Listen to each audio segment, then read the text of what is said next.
Welcome to this session on value. Such a big and important topic. I think it's one of the biggest mind viruses that goes on in today's society. Is we have a lot of poverty mindset, we have a lot of lack of value and worth, and what we also have that compounds the problem is we have a lot of inversions of money, value, worth, and substance.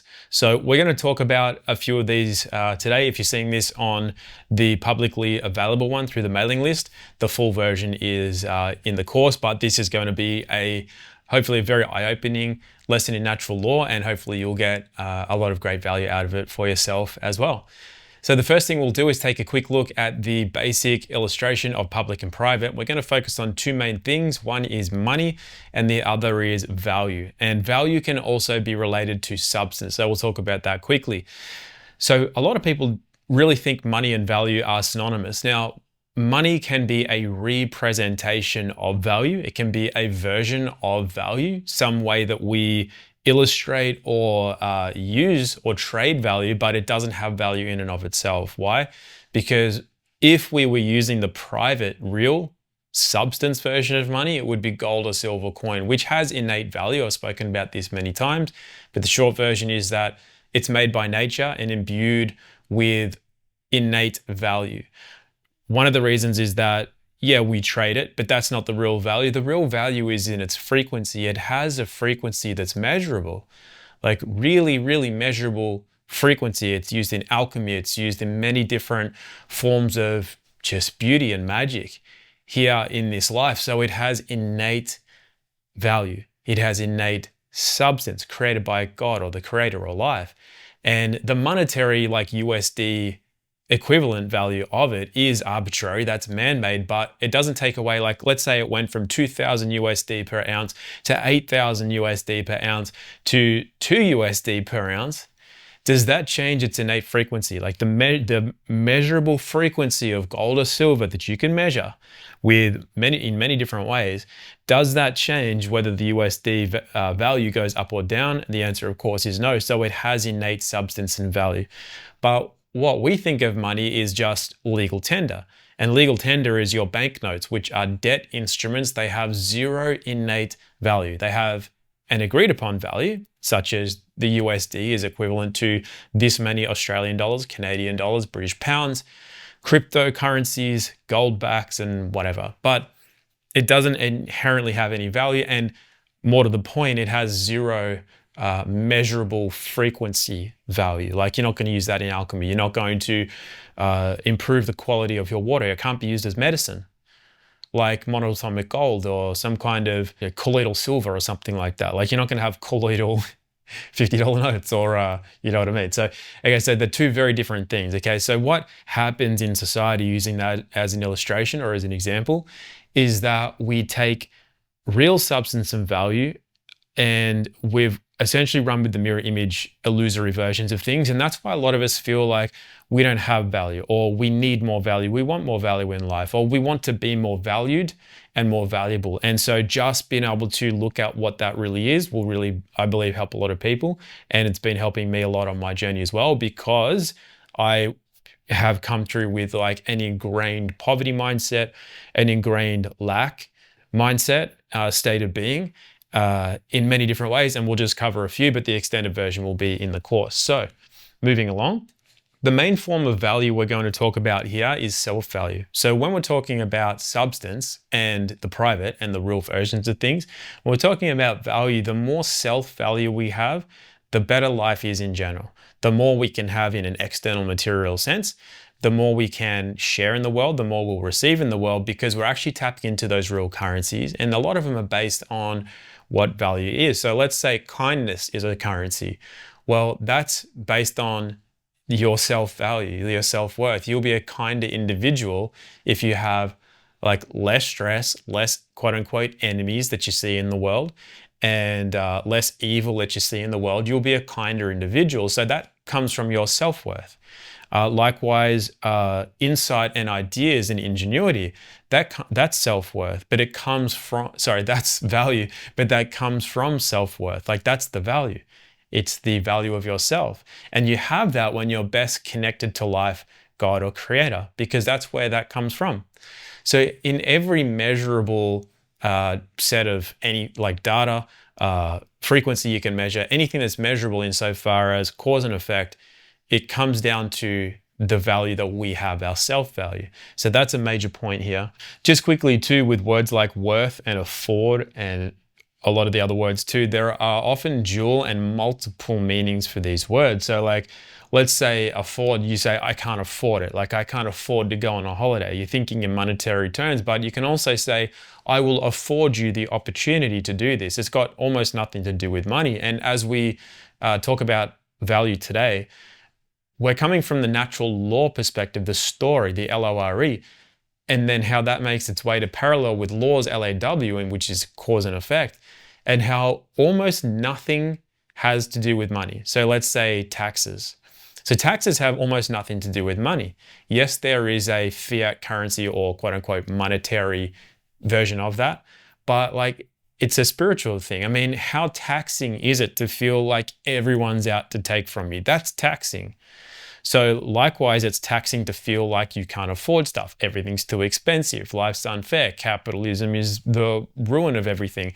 Global warming is a problem. Like all that's taxing to you if you believe all of that to be real. And all of those are simply constructs of the mind, which is why in the Beginner's Guide to Natural Law, we're constantly referring and coming back to the laws and the getting to know thyself. Because outside of constructs and illusions which keep us indebted, we come into the, whatever you want to call it, your essence, your kingdom, your closest connection to the creator, like the real one-to-one. This is how pure agreements and contracts work. One-to-one, no third-party interlopers, which are your illusions, egregores, entities, spells, like evil, like everything you can name, the enemies, the reasons why you're, like your programs, your limiting beliefs, those keep you indebted.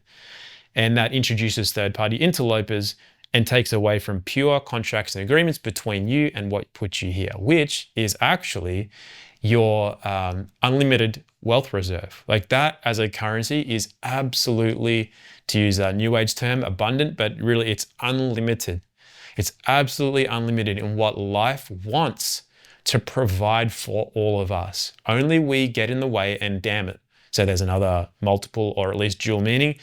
We damn it as in we prevent it. And how we'll do that is by damning things. It's like the damn government, the damn taxes, the damn this, the damn that. We are damning. And what are we doing? We're damning the currency that is literally unlimited, that the creator or life wants us to have absolutely everything. But if we don't have the capacity to hold that, like I was talking about in the trusts lesson, well, obviously we won't. And there'll be many reasons why it will never come to us in the first place.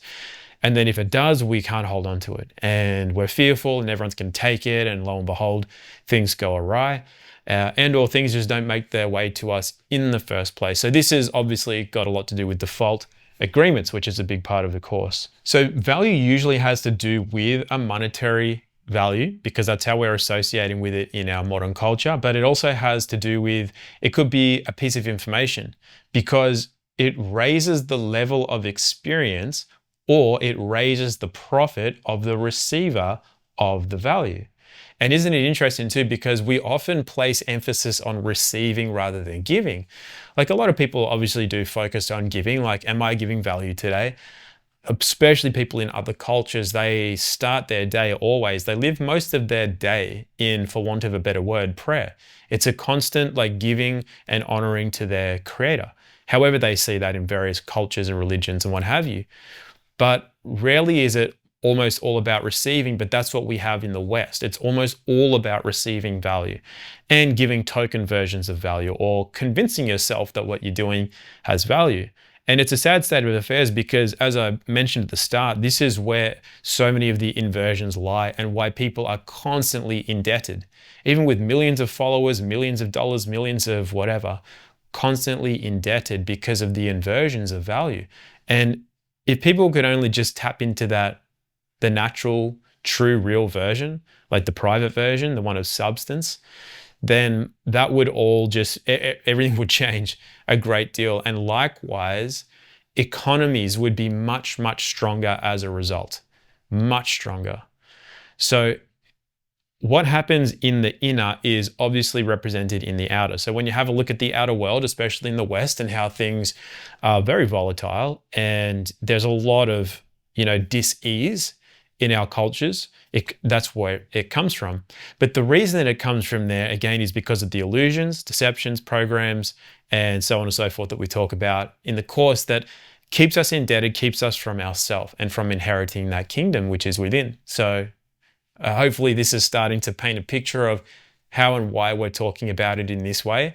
And now, as we get through this, we're going to start talking about the ways that we can switch that to actually start living a better life, having more value, giving more value, and completely removing that kind of paradigm as well. So as we mentioned, value in the land of the living is self-value. So then we engage in the art of questions. How do we value ourselves? How do we honor and value our life? How do we honor and value our creator and our creation? And more importantly, I guess at the end of the day, how do we honor and value our legacy? And is that even part of our value? Where is that in the equation? If these are in order, the relative value when it comes to money in our place in the world is mirrored accurately. Because as we go through the lessons in the course, external wealth isn't synonymous with internal wealth and clarity, because obviously, if people do have a lot of external wealth, but you can kind of tell something's not right, like they're using very deceitful tactics, they're engaging in immorality in order to have that, which is totally fine under natural law. But what's not right for them is that they have so many distortions between them and the external reality. So while there's a lot of quote unquote wealth there's poverty in here.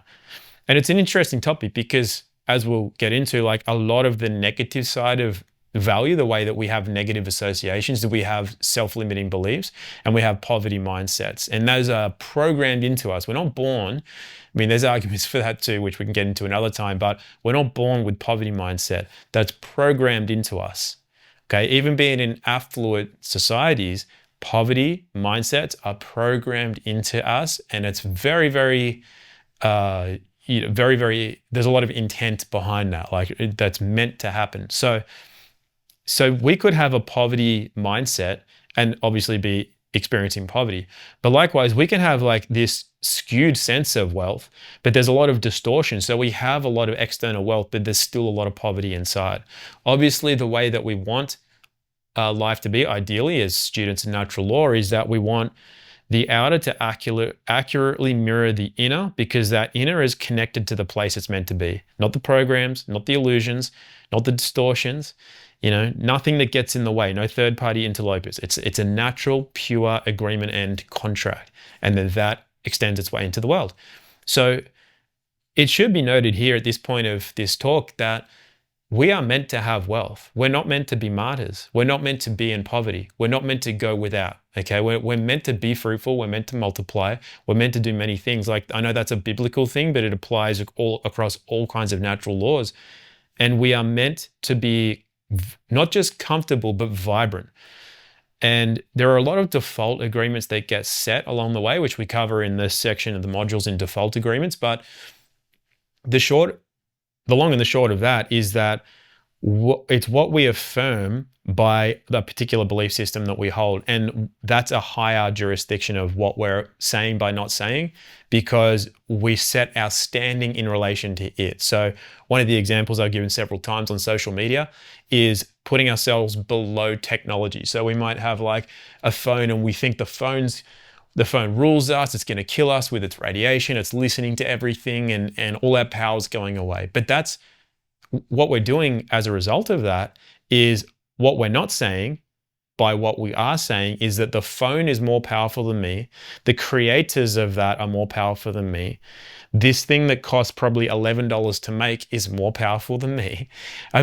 Like a being created by life, God creator, surely that's somewhat more powerful than an $11 piece of plastic and some metally bits created by a company with not so good intentions for people. Surely when you see it like that, you know which one holds more power.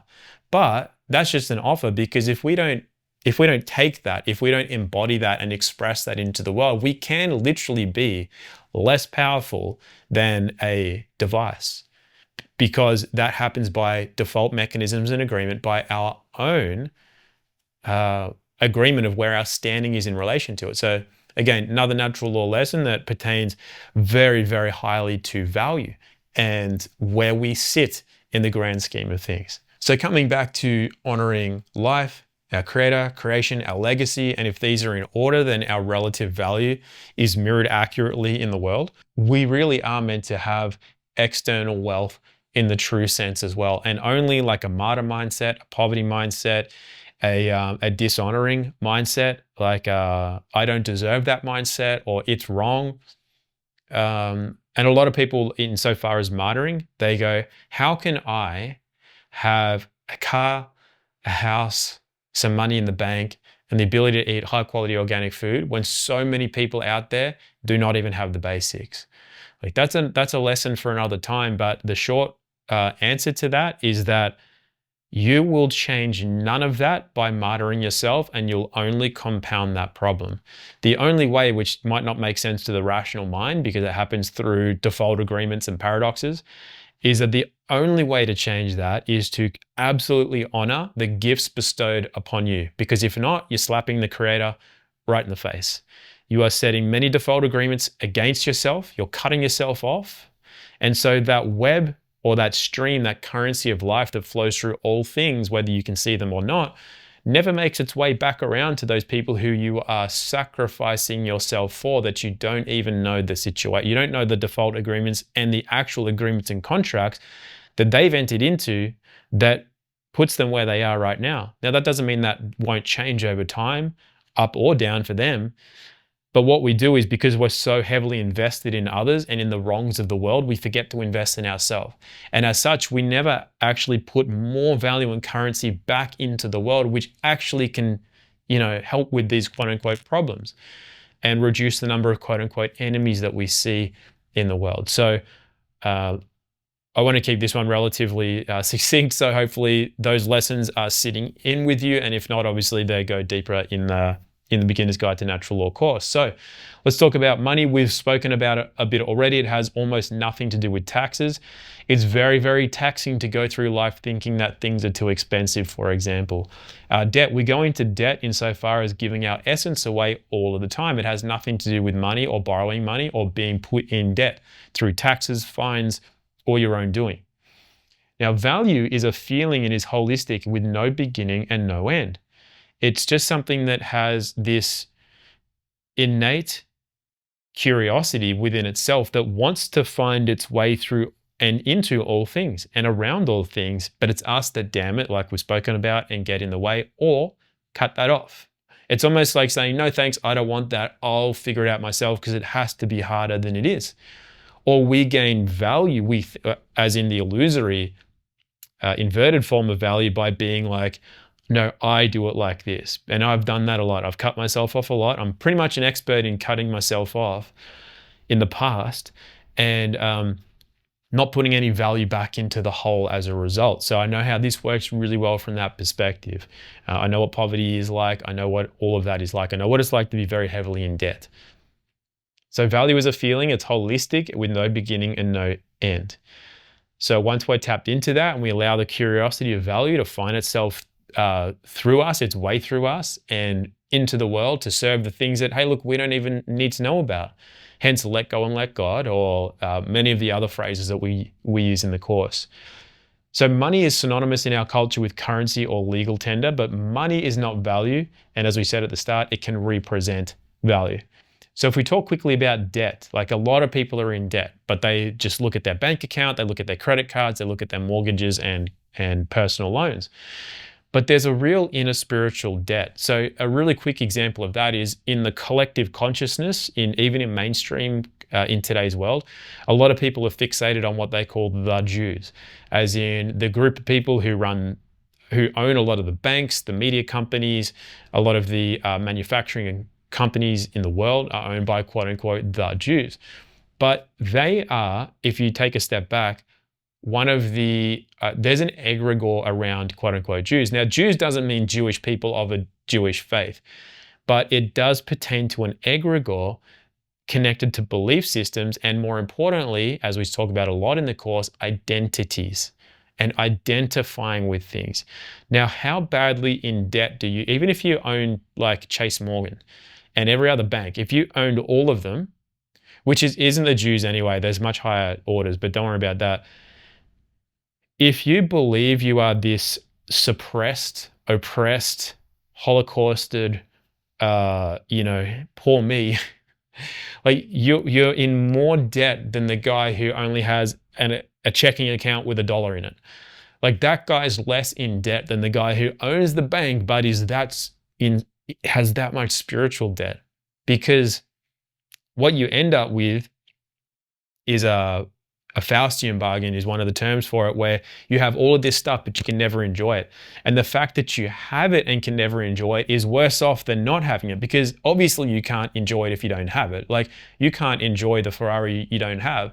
But imagine having a Ferrari, and then imagine having been able to order as many as you want in as many different colors and configurations as you want to satisfy your wildest dreams and fantasies, and you can't enjoy it. Like that's worse off than not having one. Because at least you can just get on with life and enjoy what you do have. But if you can't enjoy any of it, that's the Faustian bargain. Like that's badly in debt. Okay, it's got, like I said, it's got nothing to do with money per se. So when we trade loosh, which is if we trade or allow ourselves to be loosh, like our essence, our real true value, which does include monoatomic gold, which is in our plasma, in our blood. Well, it's where when we never get to the kingdom, like when we never get to that subtlest part of what we really are, the true essence, the true power of who and what we really are, and we allow that real contract and real agreement it can turn into a lot of material wealth in the world because it's mirrored from something that can never be taken away.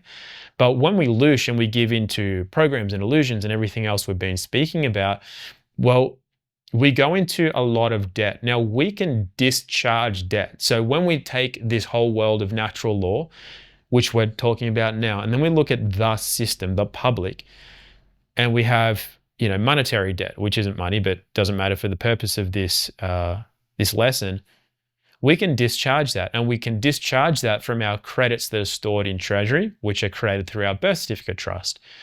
Now, I know a lot of people like the idea of cashing that in and all that, but the default agreement that you're setting by wanting to cash in your birth certificate trust is, I don't have inherent value. My value is created by the Vatican that created that trust, which holds imaginary credits. It doesn't hold gold.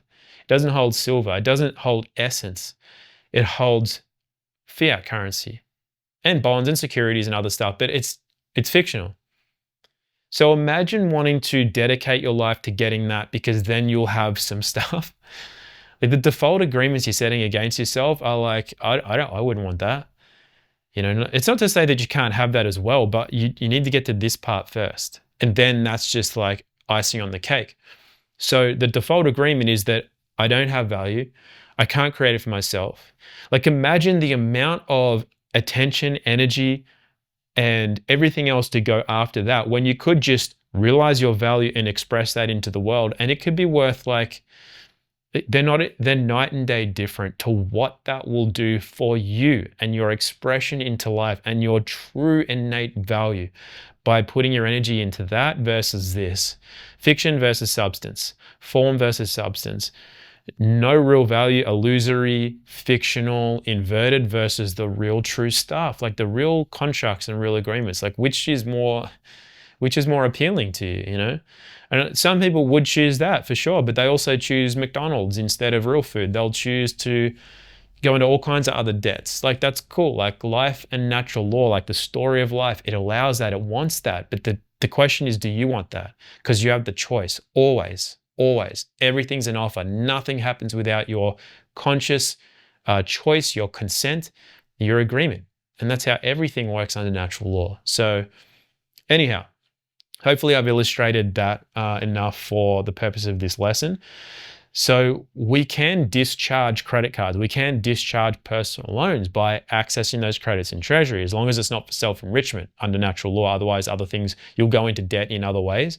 But what we can do is That's mirrored on the natural laws, meaning we can discharge the debts that we're in. We can give those up to a higher power. We can rectify our standing.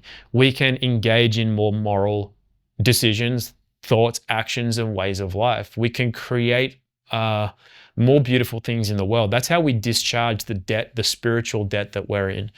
And it requires making new agreements and new contracts that are of a higher standing than the old. And realizing that sometimes, look, we've gone into certain contracts and agreements without full disclosure, without a meeting of the minds, without full capacity, without the elements that sustain a contract, the consideration. So when we actually get to know ourselves more and we're like, well, those weren't actually there, well, it invalidates the contract or agreement, which allows us to set new ones, allows us to renegotiate.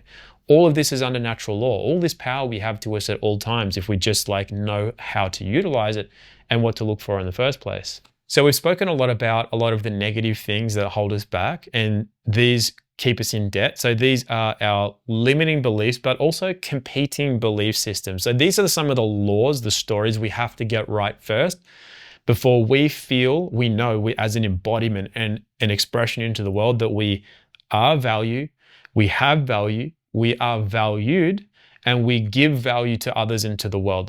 We've got to follow the law right first, so that we're co-writing the story of life with life itself. And then what we see, what we experience in quote unquote reality or the world is a pure expression of us. So we know what a limiting belief is. It's like, I'm not good enough. The world doesn't need that. It won't be valued. Not that other people don't value it. We have this story, it won't be valued. Lo and behold, other people don't seem to value us. Limiting beliefs are fairly, easy to understand for most people, but we also have competing belief systems where we might not have those, but we're destined for wealth is just, that's a construct of the mind. A lot of people think that means multiple houses. We have all this passive income. We have lots of jewels and riches, lots of cars, but that might not be wealth to somebody else. So when I say wealth, that's a construct of the mind, but we are meant to have that wealth for whatever it looks like to you, right? But in order to have that, we've also got to have clarity and certainty around it, all right? So if we have competing belief systems, not just limiting beliefs, but competing belief systems, we do not have clarity, we do not have certainty, and it's highly unlikely it will quote unquote manifest, which is just our creation in the world. So what does that mean? Okay, I know within myself that I'm meant to be wealthy, right? I'm meant to have more than enough, because that sustains me to give my true essence and value to the world. That is seen, felt, heard. It gives value, I receive value, so on and so forth. But if I have a competing belief system that says, but having wealth means I'll have negative attention towards me. Having wealth means more problems in the world. Having wealth makes me somewhat evil. I know I'm meant to have it, but wealth equates to evil, and I'm not an evil man. So therefore, whatever. Even if it's unconscious, more unconscious than it is conscious, we'll have competing belief systems. We do not have that clarity and that certainty. And, so we're always just blocked from it. But we block that. It's our creation. So we have limiting beliefs, we have competing belief systems. These two hold us back a lot. Now, one of the other things that we have is a disempowered, outsourcing, victim consciousness that makes its way through us into life. And for a lot of people, because I've seen that a lot over the years, a lot of people have the same story. I can't afford it. And along with I can't afford it, it should be free. So for example, in my line of work, I'm a teacher. So what I provide is education. And the amount of people that have told me it should be free, I shouldn't be charging for it. I'm like, natural law says a workman is worthy of his hire. Natural law also says that what you create, you own. So if I'm using my time and energy to provide education for people that can help to empower them, if it doesn't empower people, it's not for them. So of course I wouldn't pay for it. But if it's something that you would value that will improve your life, that I put my time, energy, resources into creating, and that it's my creation, it's my IP, because I'm not just copying what somebody else has done. And on top of that, it takes money because I have to use equipment and I have to pay for equipment and other means to be able to get that information to people. Under natural law, it needs to be valued. There's no agreement, there's no contract, there's nothing unless people put up some consideration for that. Because more than that, it's got nothing to do with me as the provider of the information in this example. There's many other examples of this. It's what happens internally with the individual with that belief system running, that victim consciousness, that poverty mindset, that poverty consciousness, because it's got nothing to do with me. Like if I'm doing my thing, I'm looked after in the ways that I'm ready for, that I can hold and contain, and that I'm willing to receive, and that what I'm willing to give for that. So it doesn't affect me. So when I give this example, you got to understand that it all 100% applies to the individual who has that victim mindset. Because I've heard it from people a lot. It should be free. But the information is free. So if you're willing to go out and look for and find the information and learn for yourself, it's free. Go to the library, go and read some books, go and talk to people, go on YouTube and decipher it for yourself through multiple forms. But if you want it like given to you in a structured format, you naturally, under natural law, you pay for it. So then we have, I can't afford it. It should be free. So that takes us to many different forms of prayers and many different forms of culture, which is not, instead of saying, God or creator or life, like, please make it easier for me. Please take away my pain. Please give me a break. Just give me a break in life. That sets so many disempowering and indebted default agreements against you. It's just not funny. So through all of those cultures, they all say the same thing. They say, instead of praying or wishing for that, pray for greater strength. Like, give me the strength to deal with this situation. Show me a way that I can find my way through it. Like more strength, more just fortitude. Just that's what I want. I don't want it to be easy. I want more strength. Because here's the thing. If life was made easier for you, that can be taken away. The mediums by which life becomes easier, a bit more money in the bank account, that can be taken away. Less societal rules or less people around you or less something, that can be taken away. But the strength that you gain or grow or create as a result of the gifts that life is giving you, no one can take that away. You can change any of that external stuff, but it doesn't take away what you create within you. So that's the nature of natural law. We don't want to be wishing for things to be easier or free. So let's look at that from a practical point of view. Rather than wishing things were free for everybody, or it should be, less money or whatever, try reframing it like this. Wish that it was more expensive. Wish that you had to pay triple the price for a course like what we have, or something else, or a holiday, or the airfare, or whatever it is. Wish that it was more. Wish that you got more taxes. Why? Because you'd have to be more and do more to be able to cover that. And as a result, you would have way more as a result of needing to cover that, or wanting to, or choosing to cover that. You would have so much more as a result. So what we tend to do when we don't value ourselves properly, which is what this is all about, is we regress, which we've been talking about this a lot inside the course, regression and entropy, where it's just life just keeps just caving in. And isn't that so common in today's world? It's things are harder, it's nothing's getting easier. And I don't have as much energy, I'm more tired, the world's getting worse, it's scarier. Fight flight mode is what people are in. We're not meant to be in that. We're meant to be able to switch on, to handle something, to be able to grow that strength, which is gold. That's real gold in our real bank account, in our kingdom. It can never be taken away. We can give it away because we just, lose ourselves. Can't be taken though. So this is the real essence of these default agreements and natural law lessons, where I'm not saying you should wish you were taxed more or anything like that. So it's just an example. It's the law, L-O-R-E. How does it make its way through you into life? Because I guarantee you, if you were happy to pay that, if you almost wished it was more, because it makes you be more and do more and therefore receive more, that would be, you're out of poverty mindset then. So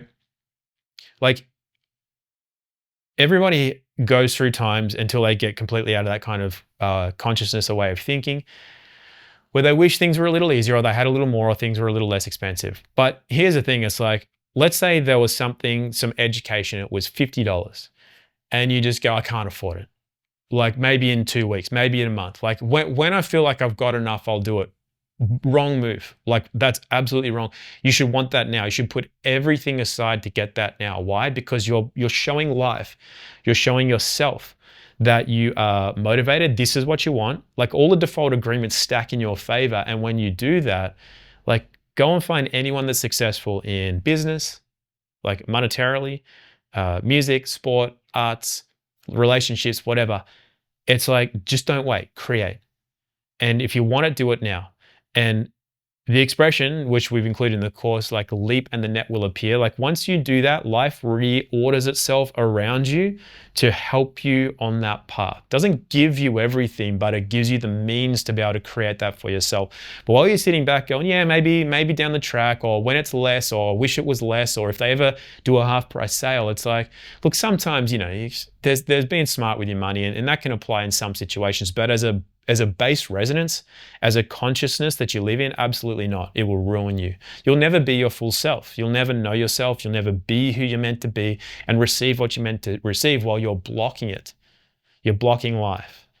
Okay, so be willing to pay. Be willing to pay more. Almost want to pay more, because life is unlimited. Like I've mentioned that plenty of times already. It is unlimited what can move through you. We're lied to about oil, we're lied to about water, we're lied to about how toxic the world is, we're lied to about everything. It is absolutely, everything gets replenished, everything is abundant, everything is not just replenished but created anew, including us, everything within us, everything that wants to flow through us. It's only us that gets in the way. I can't stress that enough. And this is from somebody who literally, as a 4 and 5-year-old, had a complex about my heart. Like if I fall asleep, I'm not in control of it. What if I forget? What if my heart, it had no connection to anything else? I would, like, how many kids do you know that would keep themselves up, not sleep at all? That's really hard for a kid that age to do. In case my heart stopped beating, I was controlling it, according to me, So, and then poverty mindset and everything, like everything's limited, everything's scarce, Anyway, I won't go too deep into that, but I'm just telling you, like, I know poverty mindset, I know victim consciousness, I know scarcity, I know it all. And there are, of course, examples of people taking a full swing of the pendulum where there's no balance. They don't actually get the natural laws. They go from that to just being like, well, I'll do a 2-day course and call myself an expert in something that I barely even know and just charge millions of dollars for it. And then because it's this high ticket item, people assume it's got, and they just go into this perpetual cycle of deception and illusions, which just keeps them from ever. So people see that sometimes and they get jealous. They just, but I can't do that. I have morals. Like I know what they're doing. I know what's wrong. I can't do that. And then regress as a result because they're engaging in comparison. But what you don't necessarily see is the spiritual debt that they're in, the fact that they're not happy. They don't have any wealth. They might have private personal helicopters as a result of selling ebooks to people who just don't know any better. And you're like, if only they could just, because I've been through that too. So all of the things that I'm speaking about today, I know very well. I was an expert in my previous iterations of who I have been in this life.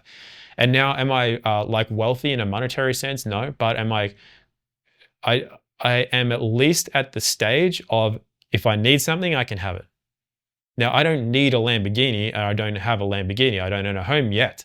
I will. All of this stuff for me is coming because as I'm unraveling these natural laws, because of course I'm a student myself, and obviously as I'm helping teach this to others, more of that is opening up to me. And so I can tell you, like from a true knowing, that once you change your perception and your knowing of value, life will change for you. And you'll get not necessarily what you want, but what you need. And if what life needs you to have, like your higher self needs you to have, in the meantime, even though your mental goals are something different, like if you engage with it, have the experience, transcend the experience, receive the gift, and then use the expression, so the value increases. Like there's no stopping what you can be and what you can have in this lifetime. But just going back to that example, like, just don't wait. If you know that it's for you, find a way. If you find a way, life does that for you. Don't go making stupid decisions and not putting food on your family's table because you decided that trip to Hawaii was what you were meant to get, or a course that costs thousands of dollars and is going to cost you 2 years to finish before it'll return. Like, you got to be smart with things, but when there's a knowing, and when you know that you're engaging in victim consciousness and scarcity and poverty mindset, change it and prove yourself wrong. Like change, you got to find ways to engage in action as well without being silly. That helps to reframe that for you. And when it does, like life really, really changes as a result. So real quick now, adding and creating value, this can be done in so many ways, and you got to think less about money and more in terms of value. Like, how can I add value to someone else? How can I add value to my own life? If you think in terms of value and not in terms of money, you'll get actually a lot more money, but it's because you're engaging in value, true value. And look, I said this so many times and I've given a lot of examples in the past, but if it's lunchtime today when you take in this video, by like close of business today, or at least by bedtime today, you can make enough money to buy this course. You could make enough money to change your life in many different ways, but you've got to think in terms of value. How do I bring more value to life in general? Me, others, the world, my creator. If you can think in terms of that and feel into terms of that, you will find that you're riding on a currency of energy that's just beyond like, I'm so drained, I have to like flog another cold calling and trying to convince people and sell people. It's like, it doesn't work like that. There's a currency of value all of itself. You just have to get in the current, and you're like going downstream with that current. And look, it can be scary, it can be a big challenge, but it's worth doing. I've done it several times myself when I had to put food on the table because there was nothing in the bank account, nothing coming in. For like, I had to create it. And I'm so glad I had to go through those experiences of being homeless, having no money, having to create things on the spot. And what it does is it gets you to dig so deep into yourself. You find things, like I keep saying, no one can ever take from you then. You know you're okay. You know that if any of these scare tactics that happen in the world, like constant narratives, they're going to shut the banking system down, the lights are going to go off, there'll be no more oil, fuel will be $500 a liter. And it's like, everything's relative. And if you're on that currency of value, if you're creating value, if you're engaging with value, you'll have enough money to cover the fuel. You don't even have to think about it. So food, fuel, well, fuel's a bad example, but just include that in there. Shelter, warmth, love, like joy, you will have no matter what. And that's just, if I could get one message across from this session with you today, it's that. If you're engaging in the currency, the real substance of life, the real current in the real sea of life, everything's okay. And a lot of what you hear is just scare tactics. It's illusions to keep you in fight-flight mode, to get you out of yourself and into somebody else's creation, so your true energy, your value is loosed. But even if that was true, even if that happened, you will be okay, because that's the inherent base resonance of your agreement and contract with life, God, creator. It's always going to, you're going to have challenges. Yeah, you might have to pull through, figure something else out, but it's for your own good. It adds gold to your own bank account, which again, you're more wealth in there that can never be taken away, more wealth that can never be taken away, more value that you can share with anyone and anything of your choosing. And everybody who gives like that knows how good that feels. It always feels better than receiving. And because of that, as a default mechanism, an agreement in that, the way that loop of real currency and value works, it has no beginning and no end. It's limitless. You're always okay. Not just okay, but it's like you always grow in that external sense as well. So just, you always want to find ways to create value, to be valuable, and constantly rewrite that story if that's where you've got to start, because it's like the poverty, the victim consciousness, the scarcity mindset is so ingrained in you. Just work on that. Work on rewriting that story for yourself, and look, like you've got to look for, so if you're familiar with the way a lot of people work in the world, you've got confirmation bias, like you think things are a certain way, and all you're doing out of all the data that's out there, you're only really picking up and looking for the parts that affirm the narrative that you already have, confirmation bias. So you can flip that script and look for what you need to look for to back up that new belief system, that new narrative, new consciousness. Now, it might not be the full essence of who you are, but it's a damn sight closer than this one that's been holding you back for your entire life. So find ways, and look for ways, you'll find them. Ask and you'll receive. So as we've covered, a lot of people say things like it should be free. There's so many default agreements, and a lot of the default agreements, because I've run for politics, I've done a lot in the quote unquote freedom, truth, whatever communities, and it's always the same narrative. It's like the narrative is this: we need, as in people are really saying I need, so therefore they project that into the world and say we need. That's not true, but they say we need. And then the next part is you do, as in you should do that. So we need, you do, and I'll take, I'll get. And I've witnessed that in so many different forms that like I know I know that as a law, as an inverted law that I've seen through everybody who has victim consciousness or entitlement. We need, quote unquote, you do, I'll take.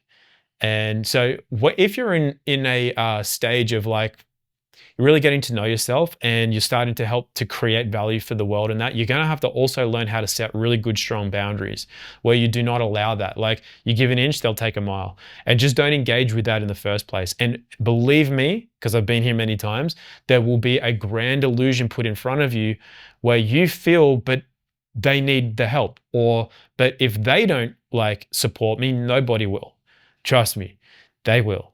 You got to be willing to let the lower energies that are offering to keep you indebted to them or to those energies in life. You've got to be willing to set boundaries and let those go. So again, don't go into a swing of the pendulum where you become like some, you keep your morals, keep your connection to self, like keep the humility, and everything just works out well beyond what you think. That projection of like, well, instead of really trying to help people and doing a lot for free and doing all this sort of stuff, I'll just sit back and I'll just charge like, $80,000 for my product or service. Like I'll just make a bag that costs 80 grand and sell it to rich people. Like you can do that, but you're going to miss what life really wants to give you as a result. You take the deceiver's offer, which is all the material wealth and the status that goes with that, and you bankrupt your kingdom. So you can have more than that if you focus on this kingdom within, the humble kingdom as we call it. And then with that, as you grow and you're willing to grow and willing to be patient with that, like life's going to reward you a lot. So don't let other offers keep you indebted to whatever it is that they think is life should be, or you should be. Like you got to be you. You got to be really willing to do that and stand on your own 2 feet, and you will be rewarded. If you fail, you slip up, life will, you'll get there, but it'll just be slower. So that's a little hack to keep you on track. Now with cost, another way to reframe cost is this: nothing ever costs too much. So we have our Beginner's Guide to Natural Law course. That doesn't cost too much. And we will be increasing the cost incrementally as it grows in value. And at the moment, what we're doing with the current offer, it's literally just to reward those people that have been with us for like 5 years and supported, and we've been through things together. It's like, this is an initial offering so that when it's in the future, a lot more than it currently is, it's kind of like, thank you for being along that journey as well. And invest in yourself, empower yourself. It's going to be a lot more later. So just with cost, reframe cost. Nothing ever costs too much. The cost is the cost, but you can choose not to pay that. So, you could get a pen, and you might have like a real kind of passion for pens, like you're a collector, like a certain type of ink that it uses, or certain type of felt or ball head or whatever, that it writes a certain way, certain materials it's made out of, certain like diameters or circumferences. I don't know anything about pens. I'm just kind of like making this up as I go. But like, there might be a certain pen and it's $500. You could get a plastic ballpoint one for 99 cents for a pack of 5 down at the local discount store. But they might do the same thing, as in they put ink onto paper, but they don't really do the same thing, do they? Because there's an experience, there's a feeling, there's a way that you can tap into another level of value that helps you to create more as a result. Like you feel more valuable, you create in a more valuable way, you write more valuably. All of that can be as a result of the pen, but the cost is the cost. It's never too much. You can say, I choose not to pay that amount of money for that because I don't believe it's worth it, but the cost is never too much. It's the cost is the cost. So reframe cost for yourself, and you stop disempowering and outsourcing. You start to empower and insource for yourself. And then the decisions are yours. It's like they're empowered decisions, right? It's not because of someone or something else. and some basic tips that I've picked up along the way. When I changed can't to won't, that changed a lot for me as well. So I used to say like, I can't do that. I can't do that course now, or I can't, go and change towns now. I can't make that move. I can't get up and do this now. I can't do that favor for people. As soon as I changed can't to won't, things change dramatically. Like I won't choose to go and do that course. I won't get up earlier. Not I can't, I won't. I won't do that favor. So sometimes it's positive because it's really setting boundaries, and other times it's just really setting, wow, it's like, I actually won't. So then you can change won't consciously because you're willing to, you want to will. I will do that. It's not that you can't. Remove can't from your vocabulary. It is a killer of your drive, your determination, your willingness to engage in life, your joy, your enthusiasm. Can't just kills it because it's just an excuse and it's inherently not true. So it's a deception, an illusion, it's an inversion, and it keeps you indebted. Can't will keep you indebted.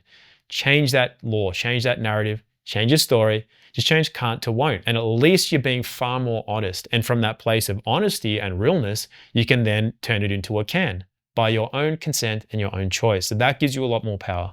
So then you can also reframe have to, like I have to go to work today. I have to do this for my wife. I have to, whatever. I have to take out the trash. It's like, you don't have to. You don't have to do any of those things. Now there are consequences, like there is the thought, the action, and then like the consequence.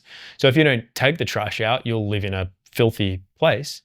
But you also don't have to. You can move. You can abandon it. You can go somewhere else. So have to is never part of the equation. So when you can reframe have to I get to, it's a level up in resonance. Instead of I have to go to work today, hey, I get to go to work today. But aren't you going to feel better about the fact that you get to go to work today rather than I have to go to work today? Then it's I choose to go to work today. And then it could be I love going to work. I love to go to work today. And then, the sky's the limit with the resonance you can achieve with that, but it could be I'm blessed. I'm blessed to go to work today. Like how are you going to what's your day going to be like if you're blessed to go to work? I'm blessed to take out the trash today. I'm blessed to live in a world where I can be met with my needs in a way that I don't have to spend 10 hours a day. It's like right there for me. And then some good people come and do their good in the world and take that away. Now, I'm not suggesting the trash system is like perfect in any way, shape or form in any of the countries that you might be in, but it's just like, just changing that narrative can then change that. So I'm blessed to take the trash out today. You're just going to have a much better day. So again, that's not ignorance either. That's like truth, because what's true is true and real to you. So reframe cost, reframe value, reframe any negative and limiting beliefs, reframe competing beliefs. Like all that power is within you, and it's law. That's why it's called story, narrative, law, L-O-R-E. That is what natural law is about. Remember, everything's an offer. Nothing happens without agreement. Okay? All offers can be renegotiated at any time. As soon as you form a new level of standing or jurisdiction, it's renegotiated, you've superseded it, you have a new standing relative to the old one doesn't even exist anymore. And this is open to us all the time. We are all equal before and under the law. And by default agreement of even being here, we're loved, we have value, we're meant to be here, we have a unique reason and purpose, and this is what I'll finish with. The most unique thing, the rarest thing on earth, currently and forever, is you. All of us. Okay, gold, no, plenty of it. Oil, plenty of it. Water, plenty of it. Love, whatever you want to call it, intangibles, plenty of it. But there's only one of you. Now, what stands in the way of that is, as we've been speaking about, the things that keep us indebted. Illusions, limiting belief systems, competing belief systems, deceptions, all the other things we've named. Because that's not us. That's external to us, like our identities, external to us. Our name, not us, external to us. Everything we name in the course, like all of it keeps us indebted. But that unique part of us, the essence that is us, rarest thing on earth. So then if it's the rarest thing on earth, would it not also be the most valuable thing on earth? It cannot be replicated. Now, just really quickly though, we go through this more in natural law, but there's more than two versions of us. There's us, and then there's the entity that most people join to. They create joinder with the name and the identity. So now they're a piece of paper. There's also, which we'll just mention it, but it's not part of today's lesson. As part of your hero's journey, when you're on this path of being you and knowing yourself in this life, you will find that there is a doppelganger out there in the world as well. And it's a really cool and exciting part of life where there is a doppelganger out there, and it's like a player in the game that is there to test you, to make sure that you're like, no, I'm good. Like, I know who I am. I'm not going to fall into illusions. I'm not going to see enemies outside myself. I'm not going to allow kind of attention to be swayed a certain way. And if it is, I need to be more. I need to be more to redirect that attention, for example. Again, a lesson for another time, but there's a doppelganger as well for most people, depending on your progression and stage of life. And yeah, so we want to remove those illusions of what we're not, names, identities, all that sort of stuff, come back to who we really are, and realize that when we do get to that, now we're getting to that, like, there is value there beyond anything else in life. It's that essence of who we are. So get to know yourself more. And if you haven't got the Beginner's Guide to Natural Law, definitely consider investing in yourself to help yourself on that journey to getting to know yourself. You always find a reason not to. It's not the right time. I don't have enough money. It's like, maybe it's not the right thing. It's like, even if it's like a feeling that you can't put your finger on, like, I don't know, you look at your own stories, you look at your own laws and see where value lies in relation to you and your expression in life, and what's preventing you from getting to the next stage in life. And we're all on that same journey. It's something we write and rewrite every day. But that's part of the beauty of life. So I hope you've got some value from this. I hope you learned something new. And the extended version of this is in the Beginner's Guide to Natural Law. So if you're already part of the course, go ahead and find the lesson under this, which is going to go into a little bit more detail. Thank you for watching.